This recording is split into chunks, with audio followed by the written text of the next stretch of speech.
جس کے سامنے میرا ذکر ہو اور مجھ پر درود نہ پڑے. سلام کا تو ذکر ہی نہیں اس میں. تو یہ ہوتے تو سلام بھی ایڈ کروا دیتے بیچ میں. یہ اسلام انہوں نے اس چکر میں نہیں بات کر رہے. یہ اسلام کہتے ہیں مصطفیٰ جان رحمت اللہ کو سلام. اس سلام نو ثابت کرنے واسطے یہ جو لاندے نے. ہم نے تو وہ شعر یہاں شعیب بھائی سے پڑھوائے بھی تھے سوائے چند اشعار کے. نعتیہ طور پہ ضرور پڑھیں. باقی جو صلاۃ والسلام کے جو سیگے ہیں تو آپ کو دیکھیں, ہم قبر رسول پہ کیا پڑھتے ہیں؟ السلام علیکم یا رسول اللہ.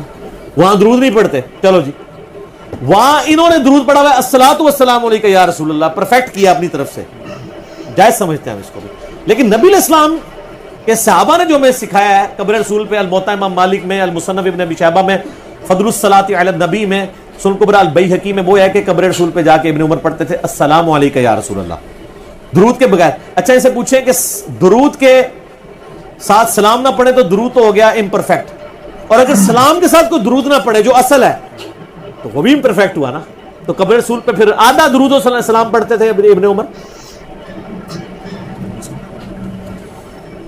درود تو بنیاد ہے نا, سلام تو دوسرے نمبر پہ آتا ہے, تو درود چھوڑ ہی دیتے تھے, السلام علیکم یا رسول اللہ پڑھتے تھے. تو سر بریلویوں کی کتابیں بھی اٹھائیں, اس میں بھی یہی لکھا ملے گا.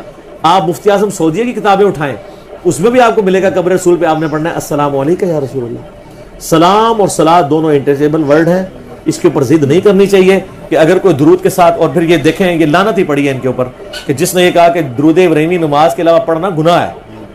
دیکھو کتنی بڑی جرت ہے. تو یہ صحابہ کرام میں سے کسی نے یہ بات کی یا کسی اور نے کی؟ اور جب نبی علیہ السلام لوگوں کو درود سکھاتے تھے اس وقت ان اصحاب نے تو نہیں کہا کہ وسلم بھی ساتھ لگائیں ورنہ تو یہ گناہ ہو جائے گا. تو میں اس کے اوپر وہی کہوں گا کہ یہ بات کر کے لعنت کے مستحق ہوئے ہیں. اور اللہ کو یہ بات پتہ تھی کہ جو درود ابراہیمی کا منکر ہوگا اور اس کو اس طرح کنڈیم کرے گا. اور یہ جو آپ تفسیر نعیمی کا حوالہ دے رہے ہیں نا, اس میں یہاں تک لکھا ہوا ہے, انہوں نے ریزن بھی بتائی ہے کہ ہم کیوں خلاف ہیں. انہوں نے کہا آج کل کچھ پیر حضرات بھی وہابیوں کی دیکھا دیکھی درود ابراہیمی سکھانا شروع ہو گئے ہیں. اور شکر ہے یار اگر کوئی پیر بخاری مسلم میں تعلیم کیا ہوا درود سکھا رہا ہے. اور ان اللہ و ملائکتہ یصلون علی النبی سورۃ الاحزاب آیت نمبر 56 کے کانٹیکسٹ میں بخاری مسلم میں یہ حدیث ہے. اس آیت کے اوپر پوچھا گیا کہ ہم درود کیسے پڑھیں. سلام تو آپ نے السلام علیکم ایھا النبی سکھایا ہے, درود و سلام دونوں الگ چیز ہے اور انٹرچینجبل ہے. درود الگ سے پرفیکٹ ہے, سلام الگ سے پرفیکٹ ہے. کوئی درود پڑھ لے تب بھی ٹھیک, سلام پڑھ لے. ہم نبی صلی اللہ علیہ وآلہ وسلم کے لیے کہتے نہیں ہیں نبی علیہ السلام. یہ بریلوی جب حضرت آدم کو کہتے ہیں تو علیہ الصلاۃ والسلام کہتے ہیں یا آدم علیہ السلام کہتے ہیں؟ تو صلاۃ تو کوئی نہیں پڑھ رہے ہوتے, تو ہم ان کو کہیں گے یہ آدھی درود پڑھ رہے ہیں. ابراہیم علیہ السلام, عیسیٰ علیہ السلام, علیہ الصلاۃ والسلام تو کوئی کہتا ہے. تو انہوں نے کہا وہابی لوگ کرتے ہیں لہٰذا یہ وہابی درود ہو گیا. تو وہ درود بھی وہابی ہوئے ہیں. انہوں نے سنی درود, شیعہ درود, کئی چیزیں بنائیں. تو بیسیکلی بکس کا اظہار انہوں نے اس لیے کہا کہ یہ گناہ اس لیے بن گیا کیونکہ وہ اس میں لکھتے ہیں وہ وہابی چونکہ سلام کے منکر ہیں. سر دنیا میں کون سا وہابی ہے جو سلام کا منکر ہو؟ وہابی یہ کہتے ہیں اہل حدیث کو اور بعض اوقات دیوبندیوں کو بھی. سارے میرے بھائی سلام پڑھتے ہیں نماز میں السلام علیکم ایھا النبی, سارے قبر رسول پہ السلام علیکم یا رسول اللہ پڑھتے ہیں. آپ سب کی بریلوی دیوبندی اہل حدیث تینوں کی کتابیں اٹھا کے دیکھیں, قبر رسول پہ سلام کا طریقہ کیا ہے. نماز کی کتابیں اٹھا کے دیکھیں, شیعہ کی نماز کی کتاب اٹھا لیں, اس میں بھی آپ کو السلام علیکم ایھا النبی ملے گا. سارے پڑھتے ہیں, کون منکر ہے؟ خام خواہ لوگوں پہ الزام لگانا. اس میں وہی بات کروں گا کہ یہ درود ابراہیمی کے منکر ہوئے نا, ان کے اوپر پڑی لعنت. کس طرح؟ ان اللہ و ملائکتہ یصلون علی النبی سے اگلی آیت کون سی ہے؟ یہ تو 56 ہے, 57 نمبر آیت. ان الذین یؤذون اللہ ورسولہ لعنہم اللہ فی الدنیا والآخرہ.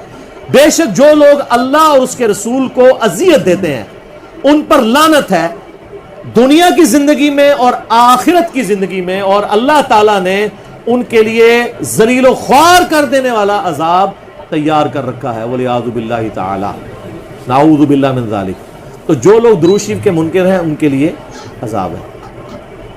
اذان شروع ہو گئی ہے, عصر کی اذان کا جواب دیں, باقی انشاءاللہ اذان عصر کے وقفے کے بعد. جی ناظرین, انجینئر محمد علی مرزا صاحب نے کتنی باتیں کلیئر کر دی درود کے حوالے سے. تو امید ہے کہ آپ کو سمجھ آ گئی ہوگی کہ درود ابراہیم کیا نماز میں پڑھنا چاہیے یا نماز کے علاوہ بھی پڑھنا چاہیے. کتنی ان لوگوں نے حوالے بھی دیے ہیں, مسالے بھی دیے ہیں کہ درود ابراہیم ہمیں پڑھنا چاہیے نماز کے علاوہ بھی، جس وقت مرضی چاہیں، جتنی دفعہ مرضی چاہیں ہم پڑھ سکتے ہیں. ایسا نہیں ہے کہ صرف نماز میں ہی ہم پڑھیں، اس کے علاوہ نہیں پڑھ سکتے. تو یہ سب من گھڑت باتیں ہوتی ہیں جو اپنی طرف سے بنائی جاتی ہیں صرف اہل حدیثوں کی ٹسل میں آ کر. یہ بھی انجینئر محمد علی مرزا صاحب نے بتا دیا کہ سب کے درود بھی علیحدہ ہیں. اہل حدیث درود ہے، یہ دیوبندی درود ہے، یہ سنی درود ہے، یہ شیعہ درود ہے. سب نے درود بھی اپنے اپنے بانٹے ہیں، تو سب نے اپنی اپنی طرف سے ہی ہر چیز کو منسوخ کیا ہوا ہے. اللہ تعالیٰ کی طرف سے سب کو چاہیے کہ ہمیں نیکیاں کرنی چاہیے. سب برابر ہیں، سب مسلمان آپس میں بھائی ہیں. ایک دوسرے کی ٹسل میں آ کر ہم لوگ گناہ گار ہوتے ہیں. تو آپ کو آج کی ویڈیو کیسی لگی کمنٹ کر کے ضرور بتائیں. تو ملتے ہیں انشاءاللہ ایک اور اچھی سی ویڈیو کے ساتھ. تب تک کے لیے اللہ حافظ. اللہ